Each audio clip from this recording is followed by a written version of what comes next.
Hello everyone, my name is Krishna. इस lecture में हम पढ़ रहे हैं अप्लाइड एथिक्स। टारगेट वही है कि मिनिमम 120 मार्क्स आएँ और बिलीव मी सिनॉप्सिस का जो मटेरियल है, इससे अच्छा मटेरियल आपको एथिक्स के लिए तो नहीं मिलेगा। ये मटेरियल 4 से 5 साल में बनाया गया है। 2016 से this material is continuously being updated and by me. तो इस लेक्चर में हम ये समझेंगे कि सिविल डिसओबीडियंस मूवमेंट CDM क्यों होते हैं। पहले हम इसको सिलेबस में देख लें। सिविल डिसोबीडियंस आप हमेशा से जानते हो, बियॉन्ड फ्रीडम स्ट्रगल। गांधी ने बुलाया, दैट इज़ फाइन, लेकिन और क्या रीजंस थे सिविल डिसोबीडियंस के, उसको हम यहाँ समझेंगे। जो एथिक्स का सिलेबस है उसमें 6 यूनिट है। उसमें एक टॉपिक है laws, rules, regulations and conscience as source of ethical guidance. तो जब लॉ के ऊपर कंसाइंस भारी पड़ने लग जाती है तो फिर हम सिविल डिसोबीडियंस मूवमेंट करते हैं। तो सिविल डिसोबीडियंस स्टार्ट कब होता है, आपको शायद यही एग्जांपल पता हो। यहाँ तो सीधी सी एक बात थी, अंग्रेज़ों के अगेंस्ट गांधी जी ने कॉल कर दिया था। तो ऐसा क्या हो गया था, उसको हम आज GS4 के पर्सपेक्टिव में समझेंगे। रिसेंटली अन्ना आंदोलन आपने सुना है, जन लोकपाल के लिए है, करप्शन के लिए है, और रिसेंटली भी अभी काफ़ी आंदोलन हुए। रिसेंट जो सिविल डिसोबीडियंस मूवमेंट आपने देखा हो, Shaheen Bagh protest, this is another form of civil disobedience movement. और USA में जो ये ब्लैक्स के प्रोटेस्ट हैं, तो ऐसा नहीं है, इंडिया में ही सिविल डिसोबीडियंस है। इनफैक्ट जो गांधी जी ने है वो थोरियो से बोरो किया था। हम अभी इसको हिस्टोरिकल पर्सपेक्टिव भी देखेंगे। So before that you can join this course if you wish, तो GS4 and this is available for 2021 as well as a special course, and in fact part of GS, and 2021 it is launching from 25th July GS4। और यहाँ पर GS classroom में आप इसको join कर सकते हो। तो एक समझते हैं पहले सिविल डिसोबीडियंस समझने के लिए पहले हमें समझना चाहिए लॉ कल हमने समझे थे, लॉ और एथिक्स और मोरालिटी में क्या डिफरेंस होता है, कैसे वो एक दूसरे से रिलेटेड है। आज हम समझते हैं नेचुरल एंड पॉजिटिव लॉज। तो अगर आपने ये समझ लिया तो फिर सिविल डिसोबीडियंस आपको समझ में आएगा। नेचुरल लॉ मतलब जो नेचर ने इस्टेब्लिश किए हैं, मतलब laws established by the God. आप किसी भी रिलीजन के भगवान को मानते हो, उन्होंने जो लॉ बना दिए, दोज आर नेचुरल लॉज, प्राकृतिक नियम। पॉजिटिव लॉ जो एक लेजिस्लेचर, कोर्ट या फिर और ऐसा इंस्टीट्यूशन ड्रॉ करे जिसके पास अथॉरिटी हो लॉ लिखने की, ठीक है। और ये जो डिपेंड करते हैं फ्री विल ऑफ ऑनर। आप अगर आज के डेट में पार्लियामेंट में हो तो आप जो वोटिंग प्रोसीजर है, जो भी लॉ बनाने के मेथड्स हैं, पहले आप रिजोल्यूशन लाओगे वहाँ से लेकर, या मोशन लाओगे वहाँ से लेकर, बिल पास होने से लेकर लॉ तक। लॉ कई तरह के होते हैं, कॉन्स्टिट्यूशनल और सिविल, पॉजिटिव, उनको देखेंगे। नेचुरल लॉ की हम बात कर रहे हैं। तो नेचुरल लॉ क्या है, ये कहता है मोरालिटी पर बेस्ड होना चाहिए, एथिक्स पर, एंड जो कि इनहेरेंटली करेक्ट हो, ठीक है। वैल्यूज़ में हमने 2 तरह की वैल्यूज़ पढ़ी थी। एक वैल्यूज़ जो इंट्रिंसिक वैल्यू हैं, एक जो एक्सट्रिंसिक वैल्यूज़ हैं। इंट्रिंसिक वैल्यूज़ हैं जो those are good in themselves, जो अपने आप में अच्छी हैं, जैसे सच बोलना अपने आप में एक अच्छी वैल्यू है। और एक्सट्रिंसिक जो मतलब those are end to something, जैसे आप दवाई खाते हो तो आपके लिए दवा मेरे लिए जहर हो सकती है। तो व्हाट इज़ इनहेरेंटली करेक्ट, मतलब इंट्रिंसिक वैल्यू होनी चाहिए। So this is natural law. Natural law universal laws हैं, इसको लेक्स पोसिटा और यूस पॉजिटिविज्म, ये जो ग्रीको रोमन वर्ड्स होते हैं वो आप रट सकते हो। इनको आप सीधे सीधे मैन मेड लॉज कह सकते हो, lex humana. Natural law principle of natural justice जो आप पढ़ते रहते हो उसके ऊपर बेस्ड हैं, और positive laws principle of civil justice. तो जो नेचुरल जस्टिस है रैशनलिज्म पर बेस्ड है। आप इसको रीज़न एनालिसिस जो LAR होता है, लॉजिक, एनालिसिस एंड रीजनिंग, इनके थ्रू आप इनको डिस्कवर कर सकते हो। जस्टिस पर बेस्ड होते हैं। यहाँ पर जैसे मैंने बताया गॉड के जो ठेकेदार हैं धरती पर, वो तो रिलीजन वाले हैं, धर्म के जो पुजारी हैं वो लोग हैं। तो यहाँ पर जो रिलीजन बताया जाता है वो आपके नेचुरल लॉज होते हैं। यहाँ पर positive law, the law is just in itself, मतलब जो लॉ बना दिया वही सही है। अगर हम इसे पॉलिटी से रिलेट करें, this is procedure established by law. अगर लॉ कहता है कि 7 खून माफ़ हैं तो फिर आपको 7 खून तक फांसी नहीं होगी। अगर लॉ कहता है 8th खून पर आपको जेल दी जाएगी तो फिर तभी आपको फांसी मिलेगी या जेल मिलेगी। तो लॉ जो बना दिया गया वही जस्ट है इटसेल्फ, ठीक है। अब आप समझ रहे हो, अगर लॉ ख़राब बनाया तो लोग उसके अगेंस्ट सिविल डिसोबीडियंस कर सकते हैं।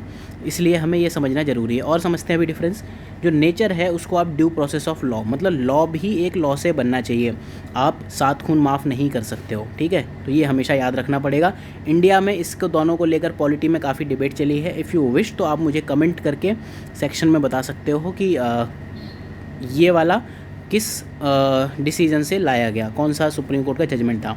ठीक, नेचुरल लॉ कॉमन गुड के लिए होता है, positive law general will of people बताता है कि मतलब अब लेजिस्लेचर, यहाँ हमने क्या कहा कि जो ये लॉ है this is laid down by legislature.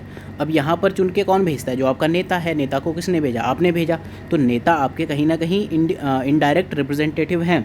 तो ये general will of the people बताता है। अगर ये जनरल विल ऑफ पीपल गया तो लोग फिर या तो सिविल डिसोबीडियंस करेंगे, ठीक है, या फिर अगले इलेक्शन में नहीं कर पाए सिविल डिसोबीडियंस तो अगले इलेक्शन में उनको उखाड़ फेंकेंगे गवर्नमेंट को। तो इसका मतलब है this is utilitarianism, greatest good for greatest people. इसका मतलब होता है मैक्सिमम लोगों का भला। जैसे अगर एक इंसान को फांसी दे के बाकी लोगों के मन में डर पैदा किया जा सकता है तो उसको फांसी दे देनी चाहिए। ये जो डेथ पेनल्टी का आर्ग्यूमेंट उसके फेवर में आर्ग्यू करते हैं उनका लॉजिक होता है। नेचुरल लॉ कभी कभी वेग हो सकता है, इसलिए लोग इग्नोरेंट होते हैं, आप समझ ही सकते हो। एथिक्स और मोरालिटी पर बेस्ड है तो फिर ये वेग होगा। पॉजिटिव लॉ वेग नहीं, ऑब्जेक्टिव है, सीधे सीधे लिखा होता है। नेचुरल लॉ जैसे मैं आपको बताऊँ कोड ऑफ एथिक्स, सिलेबस में लिखा हुआ ना कोड ऑफ एथिक्स, ये this is kind of natural law. And positive law this is kind of, जैसे एक एग्जांपल है कोड ऑफ कंडक्ट, ठीक है, central civil services conduct tool 1964 जो है वहाँ क्लियर लिखा है कि आपने अगर ये ड्यूटीज़ या ये रिस्पॉन्सिबिलिटीज़ वॉयलेट की तो आपको फिर टर्मिनेट किया जा सकता है, आपको जेल हो सकती है। लेकिन जो कोड ऑफ एथिक्स है that is kind of natural law, उसमें आपको ये कहा जाता है कि आपको ऑनेस्टी बतानी है, आपको इंटीग्रिटी बतानी है, लाइक दैट। तो like this these are moral social and अभी यहाँ देखते हैं पहले। नेचुरल लॉ यूनिवर्सल होते हैं, ये हर ह्यूमन बीइंग के लिए होते हैं, ये non universal person to person depend करते हैं। आर्मी के जो आर्म फोर्सेस के लिए जो लॉ हैं वो इन जनरली आप पर एप्लीकेबल नहीं होंगे, ठीक है। दीज आर इम्यूटेबल जो नेचुरल लॉज होते हैं, और मतलब ये चेंज नहीं होते हैं। एवरी टाइम एवरी प्लेस और एवरी ह्यूमन बीइंग सब के लिए ये सेम होते हैं हर जगह। Positive law these are non immutable, other इनको अपने सोसाइटी के नीड्स के अकॉर्डिंग इनको ढाल सकता है, ठीक। अब लॉ क्यों बनाया जाता है, लॉ फॉलो कैसे कराओगे। लॉ फॉलो कराने के लिए एक इम्पॉर्टेंट चीज़ होती है पनिशमेंट। अगर आपका पनिशमेंट नहीं है तो फिर लॉ फॉलो नहीं होंगे। तो नेचुरल लॉ फॉलो कैसे कराओगे, लॉ है तो मतलब उसको फॉलो कराने के लिए कुछ जिसने वायलेट कर दिया तो उसको आप पनिशमेंट करोगे, तो उसके ऊपर आप मोरल सैंक्शन लगा सकते हो, सोशल या कल्चरल सैंक्शन, उसको आप अपनी सोसाइटी से बाहर कर सकते हो, उसको आप जेल नहीं भेज सकते, ठीक है। ऑनर किलिंग नहीं कर सकते हो आप इसके लिए।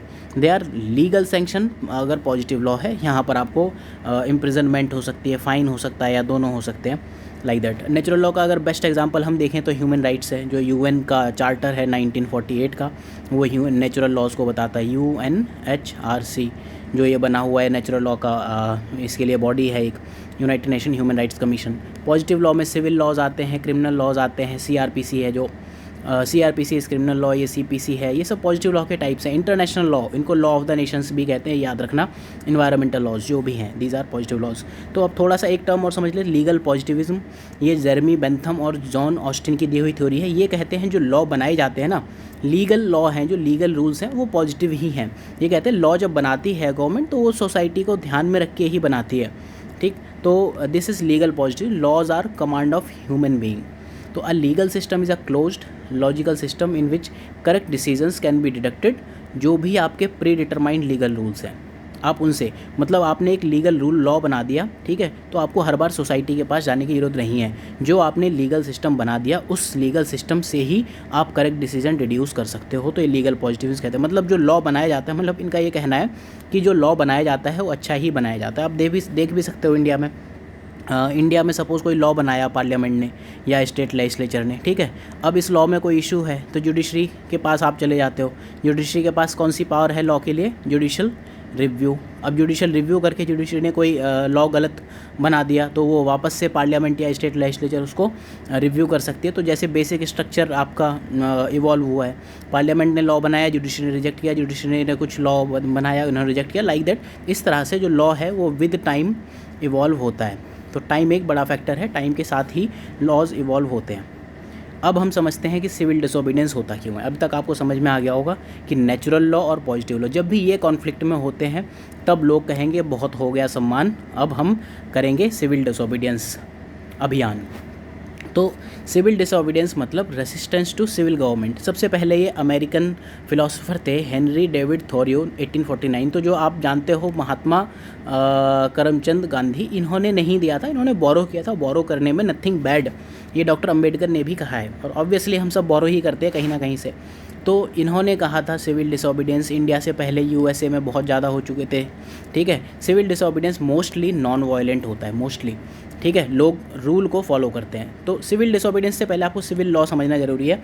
Civil law is a kind of positive law जो लेजिस्लेचर फ्रीली बनाती है, स्ट्रेंथन सिविल जस्टिस सिस्टम, ठीक है, जैसे सीपीसी बनाया गया।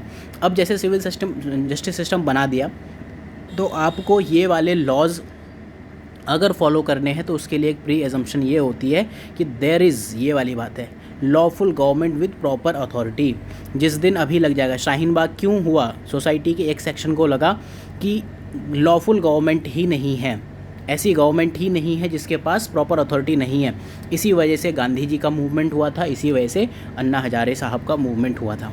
तो ये बात है, सिविल लॉ इंसान तभी फॉलो करेगा जब वो मानेगा मेरी जो सरकार है वो लॉफुल है और उसके पास अथॉरिटी भी है। अगर आप सरकार को मानोगे ही नहीं तो फिर किस चीज़ की अथॉरिटी? अगर ये कंडीशन एब्सेंट होती हैं तो citizen need not to obey particular civil law, वो नहीं उसको फॉलो करेंगे। यही वो आर्ग्यूमेंट है जो फेवर करता है सिविल डिसोबीडियंस को। लेकिन अगर आपने किया तो ये इलीगल तो होगा और पनिशमेंट होगा, क्योंकि सिविल डिसोबीडियंस हमेशा, कभी नेचुरल लॉ के लिए आप सिविल डिसोबीडियंस मूवमेंट नहीं कर सकते कि भैया गवर्नमेंट एथिकल होनी चाहिए। No, you can't be punished for that. Anna Hazare को जेल में क्यों नहीं डाला, आप ये सोच सकते हो? क्योंकि उन्होंने ये कहा था, अन्ना हजारे मूवमेंट था, उन्होंने कहा था कि जो ये वाला सिस्टम है नेचुरल लॉ, मोरल सोशल, ये वाला यहाँ पर जो हम बात की है लेट डाउन बाई नेचर, मतलब करप्शन नहीं होना चाहिए। अब इसके लिए आप क्या कर दोगे? उन्होंने कहीं जाके रूल तो तोड़ा नहीं कि नमक बना दिया और नमक बनाना बैन था, ठीक। तो हमेशा आपको ये ध्यान रखना पड़ेगा, पनिशमेंट तब होगा जब आप पॉजिटिव लॉ वायलेट करोगे, क्योंकि इसके लिए हमेशा आपके पास जो सैंक्शंस हैं, यहाँ ये जो बात लिखी हुई है, there are moral social and cultural sanction for natural law, यहाँ पर लीगल सैंक्शंस होते हैं। लीगल सैंक्शन मतलब आप समझते हो क्या है, ठीक है। पीपल जो इंगेज होते हैं, ऐसे लोग सिविल डिसोबीडियंस में जो इंगेज होते हैं, those are willing to accept legal consequences. जो कर रहे हैं उनको अपने एक्शन जो लीगल कॉन्सिक्वेंसेस मिलेंगे, क्योंकि every action has its own reaction, ठीक है। तो रीज़न क्या है, वो कभी रूल ऑफ लॉ को वायलेट नहीं करते हैं, ठीक है, या फिर वायलेट करते हैं। दो चीज़ें हो सकती हैं, या तो रूल ऑफ लॉ को वायलेट नहीं करते हैं, तो इन दैट केस तो उन्होंने एक्सेप्ट कर लिया, तो वो तो यहाँ इंगेज होंगे नहीं। लेकिन जिन्होंने सिविल डिसोबीडियंस किया वो ये कहते हैं ठीक है, अगर आपके लॉ में लिखा है कि पनिशमेंट है, हमको जेल भेजना लिखा है, तो आप भेज दो जेल, ठीक है, क्योंकि हम आपके लॉ को फिडेलिटी से या निष्ठापूर्वक तो देखते ही हैं। ये आपकी मर्जी है, आपको जो करना है आप करो। गांधी जी क्या कहते थे कि मुझे जेल भेजना है भेज दो, कोई बात नहीं, लेकिन मैं ये काम नहीं करूँगा। तो सिविल डिसोबीडियंस यही होता है, हमेशा लोग लॉ को तो मानते हैं, बस वो ये कहते हैं कि लॉ गलत है, इस लॉ को चेंज करो। रीज़न क्या है, individuals should not permit governments to overrule their conscience. Government किसके लिए होती है? To the people, by the people, for the people. अगर लोगों के लिए गवर्नमेंट है और उनकी कंसाइंस को ही वो हर्ट करने लगे तो फिर बचा ही क्या। इंडिविजुअल्स के पास एक ड्यूटी होती है ऐसे एक्विसेंसेस को अलाउ करना। इसका मतलब होता है मौन स्वीकृति या रजामंदी। इसका मतलब है reluctant acceptance of something without protest. आपको इस तरह से एक्सेप्ट नहीं करना चाहिए बिना प्रोटेस्ट के। तो इनकी ये ड्यूटी है ताकि गवर्नमेंट एजेंट ऑफ इनजस्टिस ना बन जाए। तो यही वो रीज़न है कि जिसकी वजह से सिविल डिसोबीडियंस हमेशा होते आए हैं, वर्ल्ड वाइड होते आए हैं। अभी जो रीसेंट सिविल डिसोबीडियंस मूवमेंट हुआ है वो है ब्लैक्स बचाओ अभियान, BBA, ठीक है। इंडिया में होता तो इसका नाम क्या होता? राजीव गांधी ब्लैक्स बचाओ अभियान। तो इस तरह के मूवमेंट होते रहेंगे हमेशा, उससे गवर्नमेंट इम्प्रूव होती रहेगी। और आपको ये याद रखना है, सिविल डिसोबीडियंस जब भी हो, अगर आप लाइफ में कभी सिविल डिसोबीडियंस के पार्ट बनते हो तो you have to remember one thing, आप अपने नेशन, आप अपनी कंट्री के अगेंस्ट नहीं जाओगे। सिविल डिसोबीडियंस में आपको ये नहीं कहना है कि भारत के टुकड़े करने हैं, नहीं, वो एक अलग तरह का प्रोटेस्ट होता है, that is not kind of civil disobedience movement, ठीक है। तो वहाँ पर आपको नहीं जाना है। You have to remember country is supreme. जो इस देश ने दिया, इस देश की मिट्टी ने आपको दिया, you have to live for that. इसके ऊपर जो भी आपको लगे, चाहे गवर्नमेंट इनजस्टिस कर रही हो या कोई भी इनजस्टिस कर रहा हो, you have to stand against them, उनके अगेंस्ट आप खड़े हो। लेकिन हमेशा एक चीज़ और याद रखना कि हर इंसान के बस की बात सिविल डिसोबीडियंस करना नहीं है। तो आपको जब भी इस तरह की चीज़ें लाइफ में आपको कई बार दिखेगा कि चलो नौकरी छोड़ते हैं, ये सब करते हैं, एक चीज़ और याद रखना, कि कई बार जो सिविल डिसोबीडियंस मूवमेंट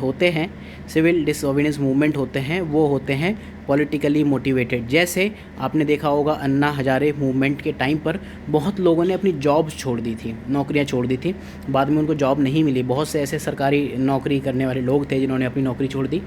इससे क्या हुआ, अन्ना हजारे मूवमेंट के बाद कुछ लोग तो इन्होंने गवर्नमेंट बना ली, ठीक है, उनका एम था, उन्होंने कहा कि सिविल डिसोबीडियंस से काम नहीं चल रहा तो हम ही गवर्नमेंट बन जाएंगे। लेकिन कुछ लोग जिन्होंने जॉब छोड़ी उनके पास आज तक जॉब्स नहीं हैं प्रॉपर। तो हमेशा ये याद रखना कि जो सिविल डिसोबीडियंस मूवमेंट हो ये डिसीज़न होना चाहिए इन्फॉर्म्ड कंसेंट के साथ। ऐसा नहीं कि लोगों ने आपको 100 रुपये दिए कि चलो भैया वहाँ पर ये हो रहा है तो आप हमारे साथ खड़े हो जाओ, अपनी नौकरी छोड़ के आ जाओ, ठीक है। जेल जाओगे तो आप जाओगे, लाठी पड़ेगी तो आपको पड़ेगी। तो ये याद रखना कि आप लाठी अपने लिए खा रहे हो या कंट्री के लिए खा रहे हो या फिर किसी और के लिए खा रहे हो कि जो एक मूवमेंट से सरकार में आने की कोशिश करें। सो आई होप कि ये लेक्चर आपको समझ में आया होगा। So like this I am going to teach many these applied ethics lectures। तो अगर आपको ये लेक्चर ठीक लगे so finally you can join this course at GS4 section and courses for 2021 those are going to launch from 25th July means today itself। So thank you for watching, have a good day।